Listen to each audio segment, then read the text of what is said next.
The news is really bad lately. A lot of bad news. It's painful to watch the news. There's so much stuff that's out of control. And some of it is the stuff that's always going to be out of control.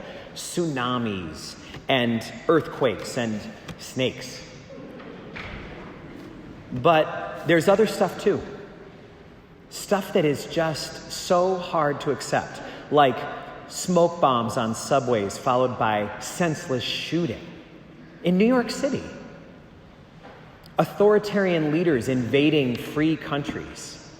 So much nonsense, so much painful stuff. Some of it beyond our control, some of it stuff we do to each other. And when we see it, there's a part of us that says, no. This isn't how life is supposed to be. It's all supposed to be more beautiful than this. And the reason that we feel that, the reason that you can resonate when I say those words, is because we're made in God's image.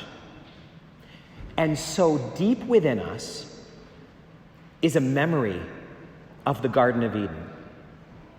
It's not a memory in our brains, it's in our souls, it's in our cells. We can remember paradise. We remember it. And so we don't believe that life is supposed to be all aching bodies and broken hearts. There's a part of us that knows it's supposed to be a glorious miracle. So when we have that terrible news and the sense that we remember better, we have a choice that we can make. We can choose, if we wish, to be cynical. It's kind of the default choice. It's pretty natural, and it's pretty tempting sometimes. It's the choice to say, it's all over. Things used to be good, but it's all going downhill. It's not like it used to be. Apparently, God has given up on us. So, whoever's left at the end, just shut off the lights. But obviously that cannot be the answer. I remember once hearing someone say, do you know what a cynic is? A cynic is someone who's already given up, but not yet shut up. That's what a cynic is. That can't be the answer. And as we heard that last line from the gospel, cynics have not yet realized that he had to be raised from the dead. That he must be risen after Good Friday. Cynics, you see, have lost their belief in Easter because Easter says something always and everywhere. It says, it's all going to be all right in the end. It's all going to be okay. Better than okay. It's all going to be beautiful in the end.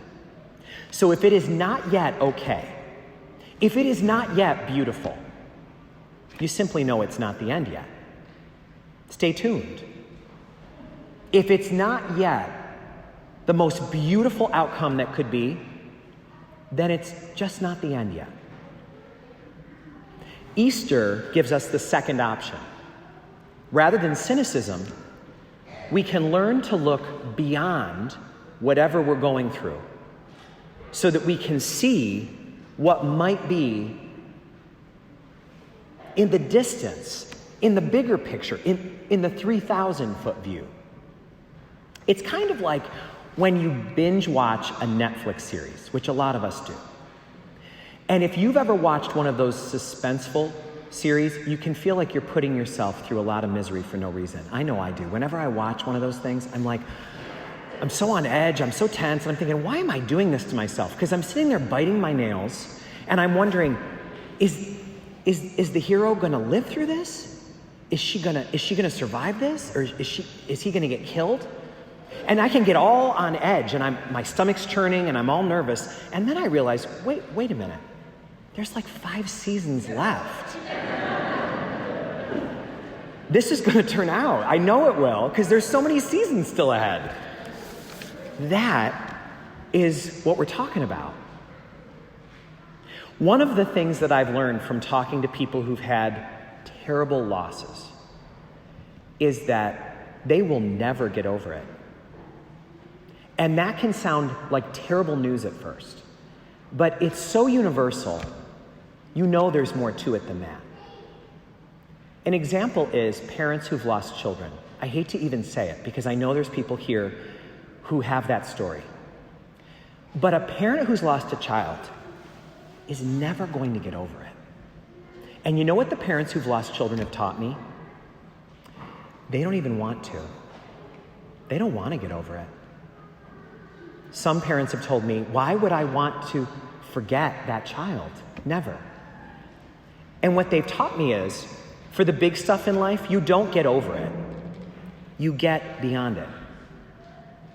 And the way you get beyond it is by letting God add a chapter to the story, wherever it is right now. You allow God to add a chapter. And when you allow God to keep working and adding another chapter to the story, you don't need to undo the past. You don't need to rewrite chapter 3. You can't anyway. There's no way to rewrite the story, and we don't have to. You just have to allow God to add another chapter. Because we know that we're heading toward everything being all right, everything being beautiful and okay in the end. So if we're not there, we don't want to stop the story yet. It's not the end. We have to let God keep writing the story with us. Many of you know that we have a school across the street with 200 kids in it, and we just had a final mass before Easter, kind of the culmination of Lent. And what we did was we sat together in front of a crucifix, and we talked about something that's very obvious to the kids. A crucifix is so ugly. A crucifix is repulsive. It's amazing that we allow ourselves to be subjected to a crucifix as often as we are. And the kids get that. They are not desensitized at all. They're like, it's awful. It's awful. But then we talked about how beautiful it is too. It's the ugliest, most awful thing you could ever see. And yet, it's also the most beautiful thing we've ever seen. And you know why we can handle seeing a crucifix? I'm looking at one right now in the back. Do you know why we wear them around our necks? Because we're not over it. We're not over it. And we will never be over it. And we don't want to be over it. We have no desire to be over Good Friday, as horrible as it was. But Easter does not require us to get over Good Friday. It moves us beyond it. God didn't uncrucify Jesus. God brought the story of the Christ to total glory. We are powerless right now, you and I, about what's going on in Ukraine. Powerless. We can pray for the people of Ukraine.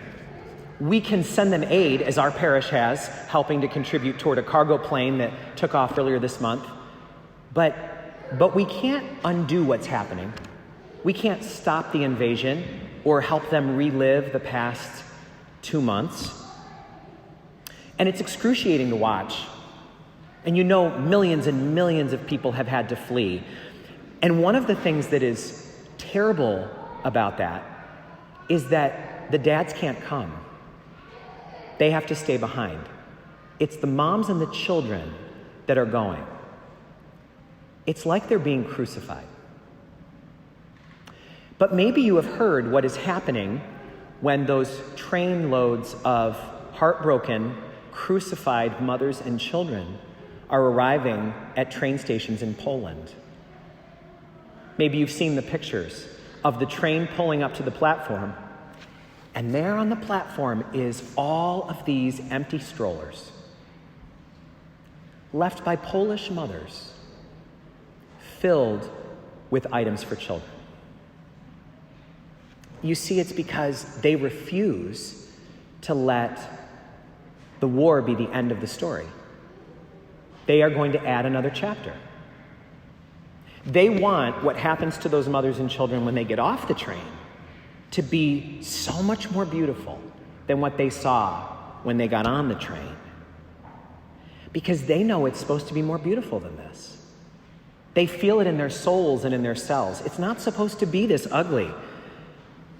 And they can't change it. They can't uncrucify the Ukrainian people. But they can add a chapter to the story, and that's what they're doing. For those of us who love God, we actually remember what paradise tastes like. And God brings us back there for Easter. And God does it not by undoing any of the past, not by undoing any of the pain, but by bringing us all beyond it to glory.